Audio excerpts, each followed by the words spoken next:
kids respond to it. They're another phrase I use with classes is kids are the best adventurers. And when I said I'm just a big kid, really, and that's true in the sense that my outlook on life and how to approach challenges is very kid-like and adventurous-like, which is just, we'll see what happens. We'll chuck a few things together, we'll make a plan, and then off we go, and then we'll report back what happens and modify it as needs be. So taking risks, going on adventures is a very childlike thing to do, and that's why kids respond to it, and that's why we get such a good reaction from classrooms and students that participate in it. You're listening to the Physics Ed Podcast. For hundreds of ideas, free experiments and more, go to fizzics-education.com.au. And now, here's your host, Ben Newsome. Yes, welcome again to another Physics Ed podcast. Hey, big week this week. We're speaking with Andrew Hughes, who was named the 2012 Tasmanian Australian of the Year and the Bryce Courtenay Power of One Australian Hero for his work with the Bookend Trust, a not-for-profit science and environmental education organisation that's all about promoting a better understanding of the natural world, and which really helps us understand how we can act for our own positive well-being in the future. Now, Andrew is very much busy about developing ways to engage students in learning from beyond the classroom. He really does believe there is room for a world for teachers to, do some extraordinary but calculated risks, all in the name of education. That's exactly what he's been doing with the expedition class. We're going to hear about his work, not just in the outdoors by himself, but bringing kids involved with this. And today you'll definitely hear exactly how he's going about this. So, without further ado, let's just sit back, relax, imagine that we're out in Cradle Mountain or somewhere beautiful in Tasmania and listening to one of Australia's leading, inspiring educational leaders when it comes to adventure learning. This is the Physics Ed Podcast. I make up a job description called Adventure Learning Teacher. Sometimes I just go for Adventurer, but essentially I work for the Bookend Trust, and we're a little organisation down in Tassie, but we've got a fairly broad footprint, I suppose, because we offer online learning and different things in the environmental and science outreach space. And so amongst all that, I go on adventures and I put them in classrooms, and teachers drag out of that lots of great learning opportunities for students. So here's the thing, I know as a kid, every kid wants to be, and they want to be a fire person at some point, and they want to do certain things. But one of the things that often comes up is I want to go adventure and go on to travels and things. But you're getting to do this. How on earth did you fall into this? Actually, it reminds me, I was driving the other day home thinking about this conversation I'd have with you, and I thought, actually, I don't have a lot to offer here other than that I started exactly as you said, as a young kid, loving going on adventures in my neighbourhood, and just kept doing that, and I just haven't stopped. So the way you fall into it is you just keep doing it persistently and consistently, and you never let anyone tell you that it's a bad idea. Even if it is a bad idea, you just keep doing it. So I've literally just continued being a child with a very childlike outlook on life, and done that for the last 10 years professionally and the last 40 years as a human being. So that's how it's happened. Isn't that really where the magic happens? I must admit. I feel like this is going to get philosophical, but isn't that really the point where you often when you're just having fun is when the real moments are really happening, and there's genuine connection with your project, whatever your project might be. But I mean, if you just happen to be playing, I mean, all the hoo-ha and bureaucracy and all that stuff seems to melt away while you're just having fun. And so straight up, you're living the dream. Good on you. Yeah. Well, and I totally agree with you. And I think, and I guess I come from a science background generally from the university level, but I also just come from loving the outdoors, bushwalking, kayaking and all that sort of stuff. And I knew from, year dot really, as soon as I experienced that, climb a mountain, walk a track, paddle across a body of water, I knew that so much good personal learning, but also learning about the world around us comes from actually physically engaging with it. And what I do is an extension of all that. And I speak for the entire Bookend team. What we do is share what the world around us has to offer by actually being out in it and experiencing it. And I think that is, you're right, the powerful way to learn. And that Bookend Trust really is quite a powerhouse. I mean, I know you said, you're just a small little team out of Tasmania, but geez, you are doing some big things. I mean, maybe just paint a picture I guess, of exactly, I guess, how the Bookend Trust sort of got going and what it does. And I must admit it. I didn't realize just how much you guys actually do. And now I know a lot more. Where does this all come from? And, all that sort of thing. Paint us a picture. Well, it goes back 10 years, and Dr. Gildoran is the director of the Bookend Trust, and it was his big idea and he left public service as a zoologist with the Department of Primary Industries and Water down here in Tassie. And he, with his past supervisor, Dr. Alistair Richardson from the University of Tasmania, wanted to do something that had a positive impact on young people and, to be honest, the community, as far as how they engage with science in the public sphere. And so the Bookend Trust was really set up to try and promote positive stories and put people in touch with what scientists are up to in the wider world. In the early days, and they started that without me being involved at all. And then right in the early days, Neil must have been listening to the radio, and I was off paddling up the east coast of Australia or whatever I was up to at the time. And he said, what I think you're doing is really close to what we want to be part of as well, which is reaching all audiences, including primary schools, in this space of positive, quality educational opportunities. So I joined up way back in 2008, and we've been building education and public outreach projects that really don't dwell on the doom and gloom, and they really just celebrate the world we have around us by, like I say, doing those things that are hands-on, which includes online learning, but also actually taking people out into field settings and on scientific expeditions and bits and pieces where they can experience some of the wonder of life, I suppose, and that's what's generated the heat and interest in it ever since. And it's certainly not just around Tasmania. Mind you, I must say, around Cradle Mountain and beyond, there's some beautiful places. But, you've taken students to Fiji and even over to Antarctica. You're not messing around. No, and what I think is just wonderful, and we share a very special part of the world down here in Tasmania, and we love it, and we promote the heck out of it wherever we can, but it's not the be-all and end-all, and we know that kids come from all across the country, all across the world, and Tassie is really fascinating to them, but our Tassie kids are also fascinated by the rest of the world around them, so we mix it all up. And yeah, we've taken kids over to Fiji, we've had exchanges with kids from Thailand that have come over to Tassie and taken our Tassie kids over to Thailand. We've got a wonderful project that David Dickfoss runs with us called the Antarctic Experience, and he takes, in conjunction with the research institutions down here, he takes students from around Australia through the CSIRO labs, the Australian Antarctic Division labs, where they hook up through video conference with Casey Station, and then they jump on a plane and fly over Antarctica and get to eyeball, the ice, Mount Erebus and all those wonderful things down south. So yeah, the range of programs from a small team does sort of defy logic at times, and I must admit we feel it at times too. We're stretched to the limit, but yeah, we really love what we do. So it's all for a good cause, I suppose you'd say, Ben. Well, it is, and I must say, it's not just about public education. You're 100% involved in citizen science as well. With the Wedgie project and a few other things, Coast Watchers and things. That's unreal, man. Tell us a bit more about those. Wedgie one is very close at the moment because we've just come off the National Science Week event. So when I crossed to you last Friday to the National Museum, I raced back down to the wharf at Hobart where they have this big festival of bright ideas, they call it. And my part in that was to stand behind a stall and talk to kids and adults about the Where We're Wedgie project. And this year's an online adventure learning project, but also a citizen science project.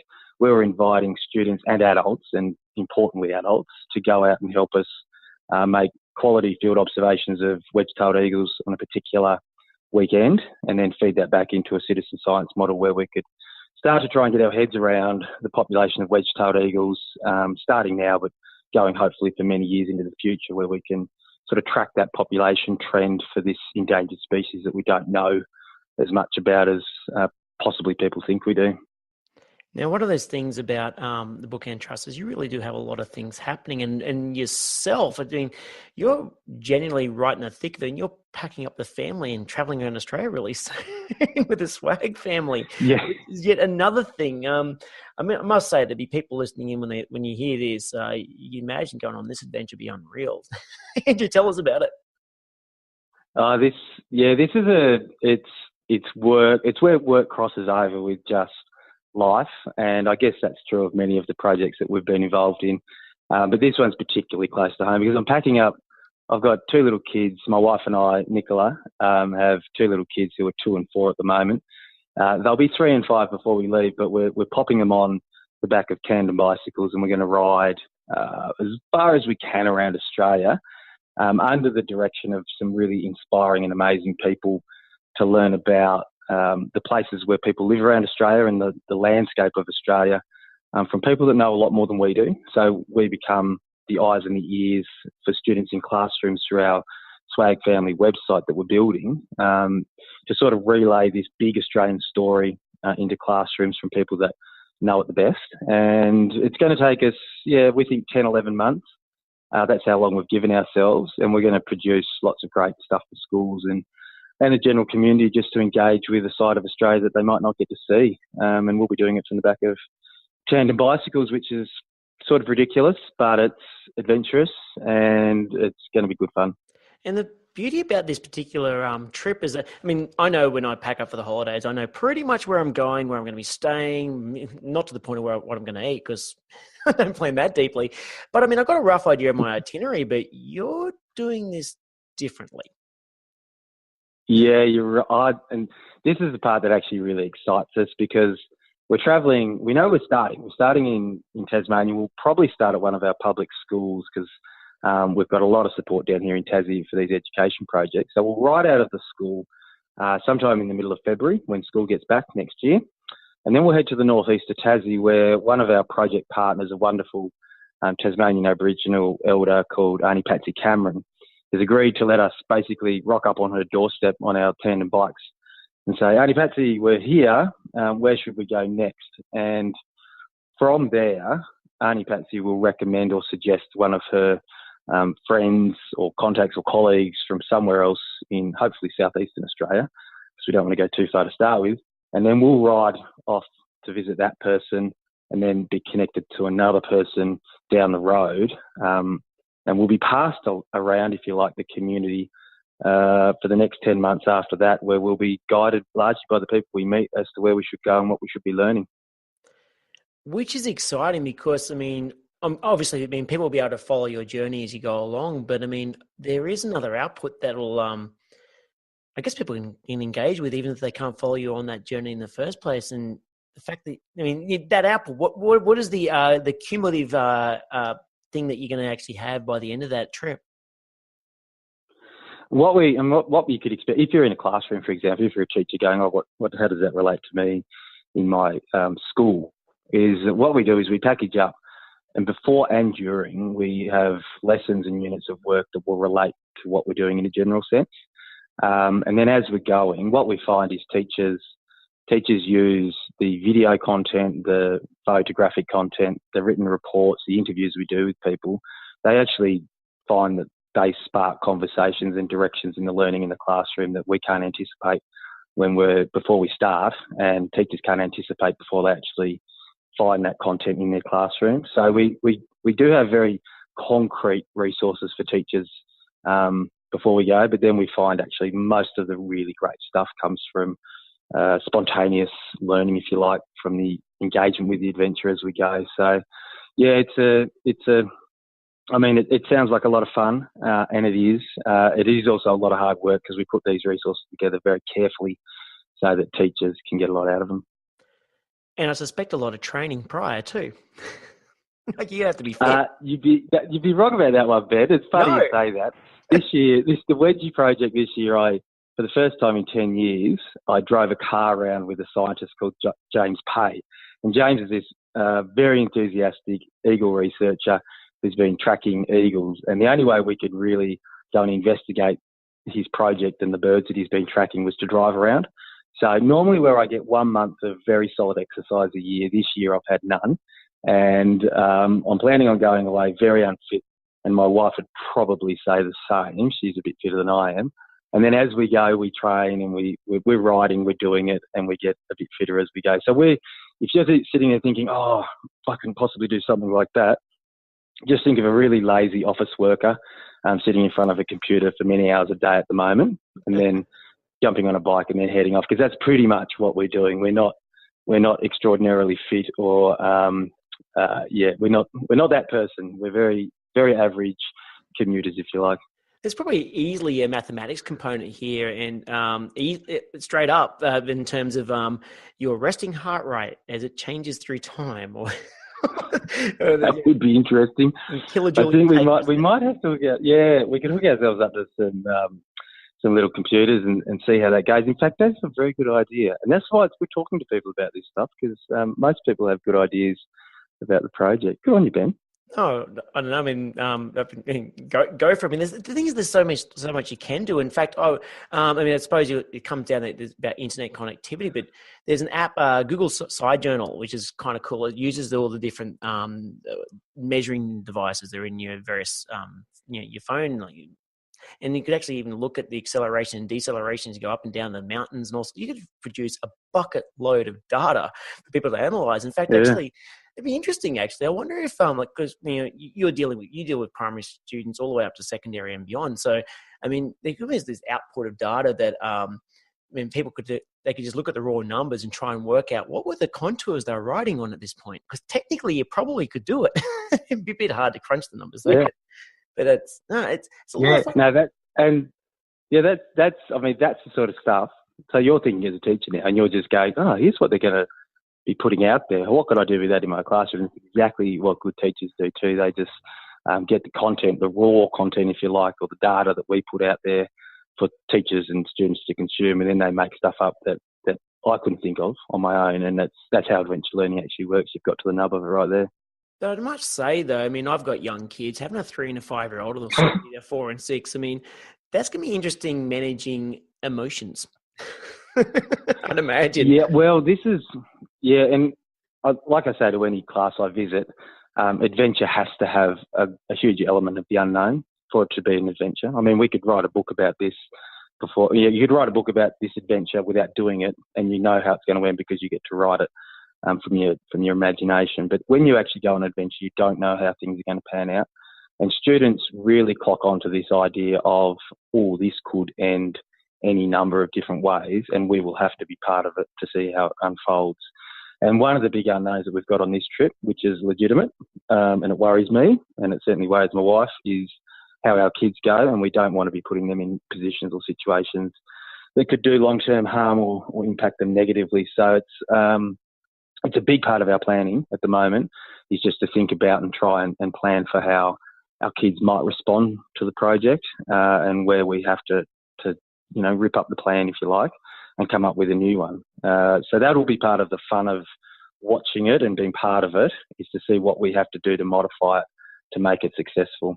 Absolutely, and as parents, you definitely will look after your kids. In fact, it actually reminds me of I'm really terrible with names and things, but there was a Canadian family. I swear on Netflix was doing a similar thing. They were trying to get to Asia, but they weren't using traditional transport, and they'd packed up their kids as well. They're a bit older. I think they're like 9 and 12 or something like that.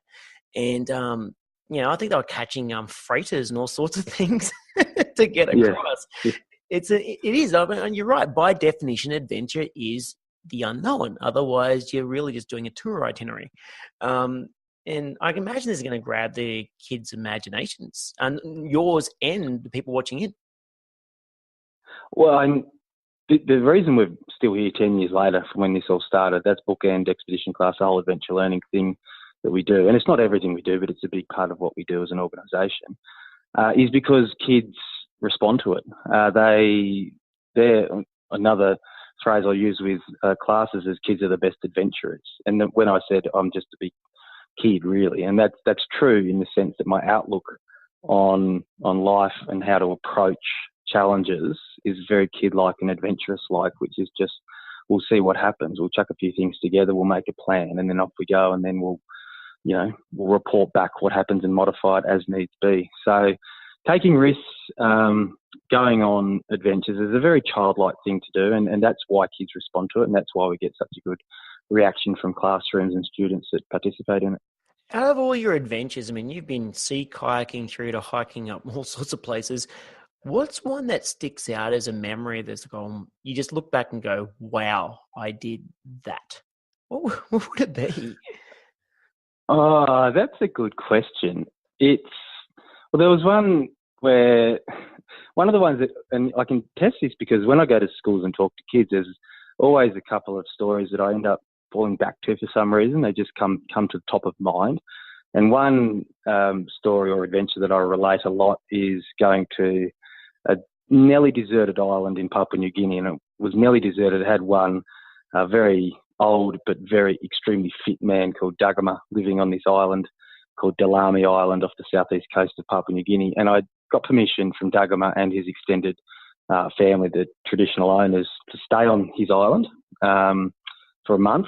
And I took over with me a couple of bags full of gear, my survival kit, if you like, and stayed on the island to survive and document that for students as a science of survival project called the Crusoe Project.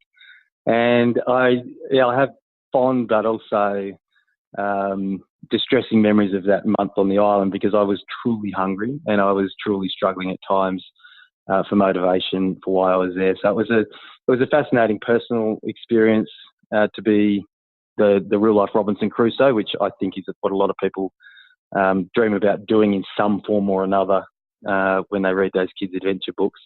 So I got to live that sort of dream, and that's a memorable one. I bet. And actually just thinking about books themselves, I mean, geez, you'd have to have a few books in you. Yeah. I was very light on. I took Robinson Crusoe. No, I'm literally saying yourself. You're like literally like you've got enough stories that you could stitch together into books. Oh, all right. No, I don't do that, Ben. But I was thinking on the island because it's a sore point because I took the SAS Survival Guide, which only had a small chapter on the tropics, which was useful but not great, and Robinson Crusoe, which is very hard to read because it was written hundreds of years ago. So yes, you're right. There's stories out there, but everyone's got stories. But yes, mine have just come from some pretty silly ideas along the way. Well, with the adventure learning, you got the highs and you got the lows. Are there any points that you thought, wow, kind of got myself in a bit of a situation, or like when has it ever gone pear shaped, so to speak? The true adventure test, I suppose, is when things do go wrong, and it happens to a lesser or greater extent on all trips, and it could just be something that's disappointing or didn't quite go as you planned, but it could also be life-threatening. And on one trip around Papua New Guinea in a sea kayak back in, I think it must have been 2008 or 2009, I faced a leg infection that had run it out of control, and I was completely useless and completely unprepared for it. And in hindsight, it was a ridiculous situation to be in.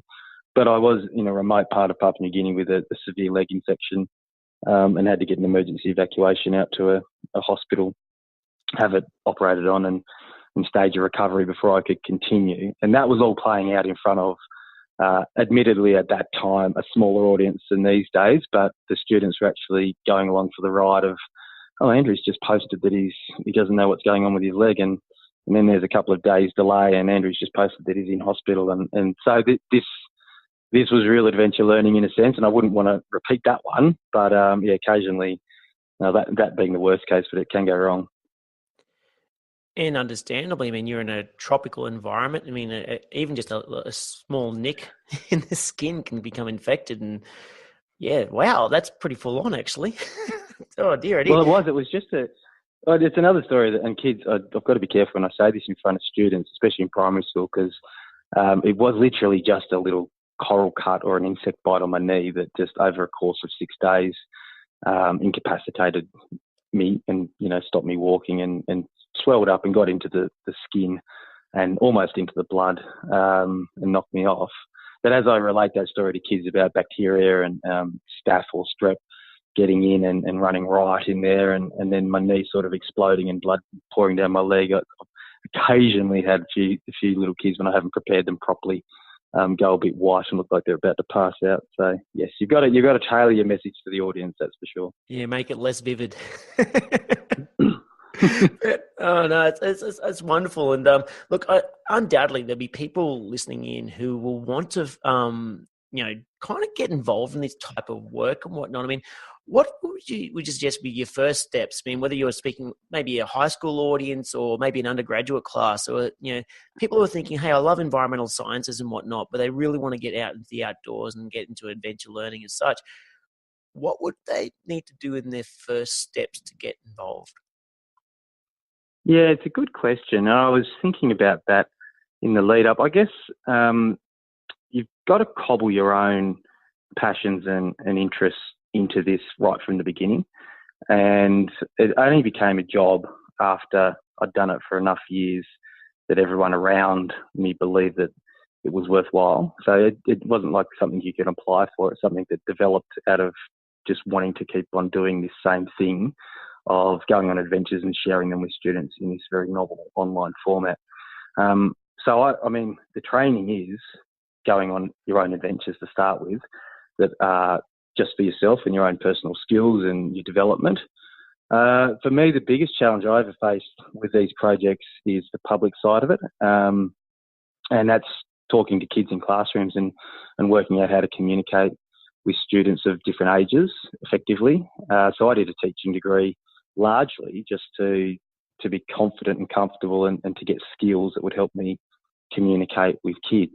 And it's not an easy thing to do, and it's something I'm still not that great at, but it's something that develops over time. So for me, personal adventures that led on to working out how to communicate them to a younger and different audience.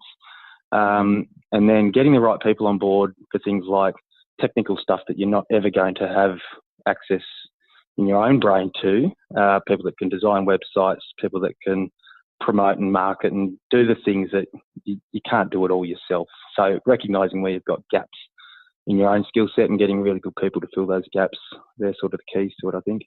Yeah, I bet. And you're right. I mean, it's always about the support infrastructure around you, and no person can do everything by themselves. I mean, we are not human Swiss Army knives. We need people to help out.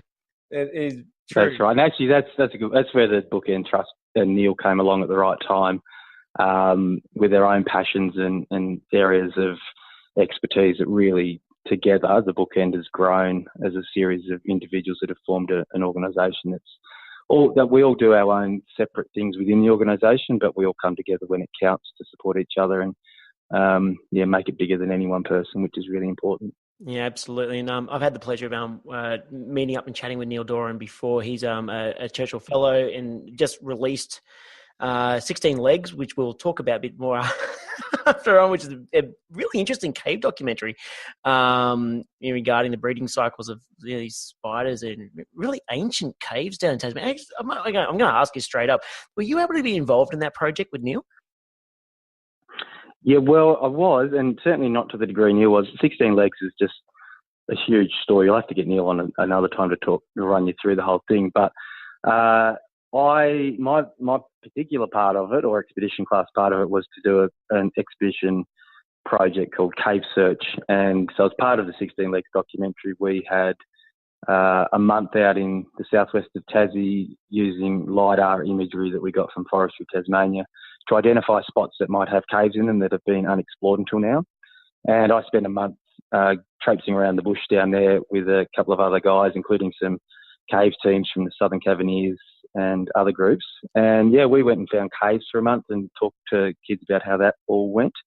And then we brought students down and we did a thing called Cave Art, where we had students making art out of their cave experiences and then sharing that in a big public exhibition. And that all formed part of the 16 Legs package, which is very much about a nature documentary, but also about the ways that we could engage students in an educational sense, hanging off the side of it. So I had a big part in the 16 Legs story, but overall it's been a wonderful film to be associated with, and it's doing great stuff out there still. Yeah, definitely go check that out. I was lucky enough to see one of the Sydney premieres, and narrated by Neil Gaiman as well. It's really just it's well shot, as well as the story itself. It's beautifully shot. And Did you?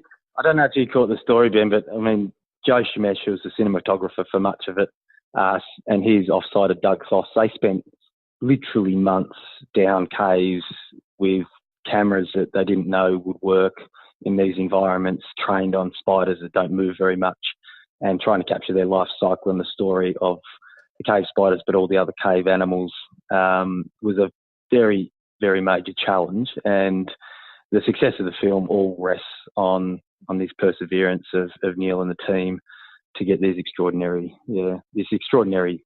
story of an underground creature that lives in the dark and doesn't move much. It's brilliant. So, I mean, you guys are very involved in lots of stuff. I mean, it's kind of like often we usually finish these chats with, hey, where should you go over to find out for more information? I kind of feel we need like a big list with bullet points of different things that you guys are getting involved with. All right. So, first up, I mean, how would they get to find out more information about your current project that's come out with the Swag Family? Swagfamily.com.au is, we're building the full educational website at the moment. At the moment, there's a holding page where you can sign up to a newsletter so we can keep people up to date. So that's the trip around Australia, looking at, cultural connections, but individual connections and learning about the country from tandem bicycles. So that's a really good one for teachers or anyone really next year that loves an adventure story. The bookendtrust.com website has a sort of container and it branches off into many of the things we've talked about, into projects for Antarctica and Fiji Power and 16 Legs. So that's probably the best spot to go. And yeah, we continue to innovate and create new projects all the time. So it's worth just hooking up with the Facebook page, Bookend Trust. And we put most of our information through there as well. Awesome. And as usual, we'll pop that in the show notes so you can go check that out for sure. Look, Andrew, thanks very much for, squeezing a bit of time in for chatting about this. And you must be looking forward to kicking off with this. The hardest part of every project, well, certainly the adventure learning stuff that we do, is the months before. And when you actually leave and you depart and you're underway and you've got your bag and it's got this much gear in it and it's all you've got pretty much for the rest of the expedition, everything's simple because you can only choose between these different things and this different way to do it.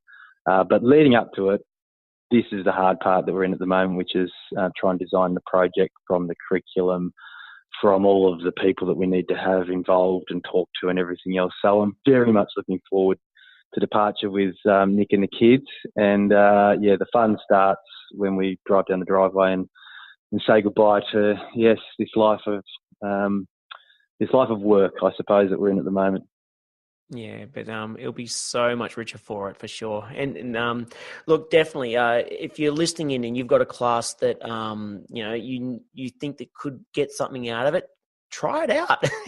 Jump on swagfamily.com and you go check out exactly what's going on with Andrew and the family, and think about how might you be able to use this trek to enrich your own students' lives potentially. Maybe some of the kids watching or doing projects off this might actually start thinking about adventure learning themselves, which is, I think, would be a great outcome. But also learning about the environment and Aboriginal culture and everything else is a stunning outcome as well. Thank you very much, Andrew, for your time. And look, we might catch another time. Perhaps you might be in the bike in the desert somewhere, but who knows? It's going to be great. Oh, do that, Ben. Yeah, hook up with us when we're out there, because when you're speaking from the field, the conversations are so much more interesting and entertaining as well. So do that next year, anytime you like. Been great talking to you, and really appreciate the opportunity to let people know about what we're up to down here. No worries, mate. Enjoy your afternoon. Thanks, Ben.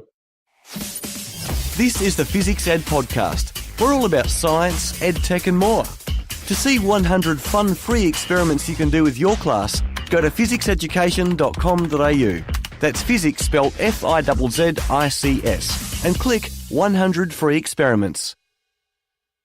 Well, there you go. We're just hearing from Andrew Hughes, who really does communicate and share our wonders of our Australian bushland and beyond by getting involved in adventures that, people can tune in on online. And it's really worth getting, your classroom, or if you're not in class, getting other classes to get involved with his expeditions. And I tell you what, Swag family with his wife Nicola and those 2 children are going to have a blast going around Australia. And it makes me wonder just exactly where they're going to get to. It's going to be very, very, very interesting. And still, I recommend you also, again, jump on the Bookend Trust. Jump on their website, find out what they're doing and see how, their work can link with what you're doing with your learners. And well worth it. And good on you, Andrew. You're certainly an inspiring leader. And I must say, for someone in middle-aged such as me, perhaps I need to get out away from the office a little bit and get outdoors just a little bit more. But anyway, I hope you've enjoyed this chat. I certainly did. You've been listening to me, Ben Newsome from Phys Education, and you've been listening to the Phys Ed podcast. I will catch you next week. You've been listening to another Physics Ed podcast. We're excited about science. Subscribe to us on iTunes to download the next episode as soon as it's released.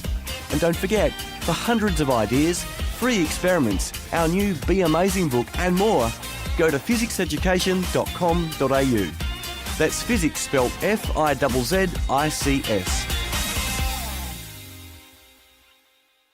This podcast is part of the Australian Educators Online Network.